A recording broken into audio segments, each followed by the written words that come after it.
السلام علیکم۔ آج کی ویڈیو ہے سر ورق اور سر ورق میں فرق۔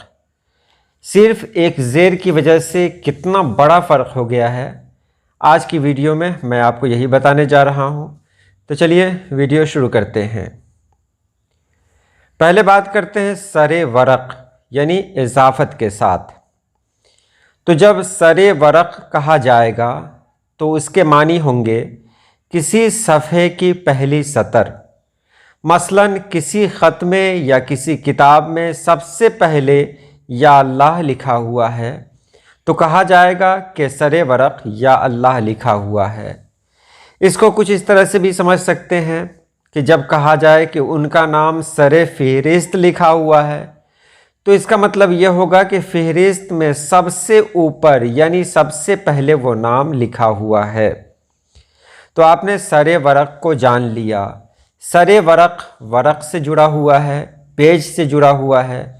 پیج میں جو سب سے اوپر لکھا ہوتا ہے، اسے یہ بھی سمجھیں کہ پیج کا جو سر ہوتا ہے یعنی سب سے اوپر جو کچھ لکھا جاتا ہے اسے کہتے ہیں سر ورق یعنی اضافت کے ساتھ۔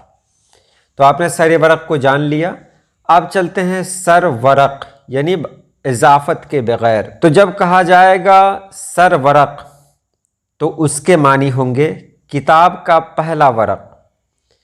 کتاب کا پہلا ورق، دیکھیے اس میں کتاب لفظ چھپا ہوا ہے۔ سر ورق اگر کہیں کہیں تو یہ ہمیشہ کتاب کے لیے استعمال ہوگا۔ اگر اضافت نہیں دیں گے تو یہ کتاب کے لیے، جس کو ہم کور کہہ سکتے ہیں۔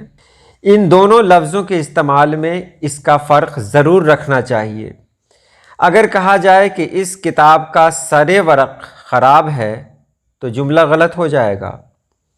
کتاب کا سر ورق کبھی نہیں ہو سکتا ہے۔ کتاب کا سر ورق ہی ہوتا ہے جو پہلے صفحے کو کہتے ہیں۔ پہلے صفحے کو سر ورق کہا جاتا ہے، اور ورق میں جو سب سے اوپر لکھا ہوتا ہے اس کو کہا جاتا ہے سر ورق۔ دیکھیے ایک زیر سے کتنا معنی بدل گیا، مفہوم بدل گیا، تو اس کا خیال رکھنا ضروری ہے۔ حوالہ کتاب عبارت کیسے لکھیں، رشید حسن خان اس کے لکھنے والے ہیں، اس کے صفحہ نمبر 121 سے یہ سب کچھ لیا گیا ہے۔ تو آج کے لیے اتنا ہی۔ اللہ پاک آپ سبھی لوگوں کو خوش رکھے، آباد رکھے۔ اللہ حافظ۔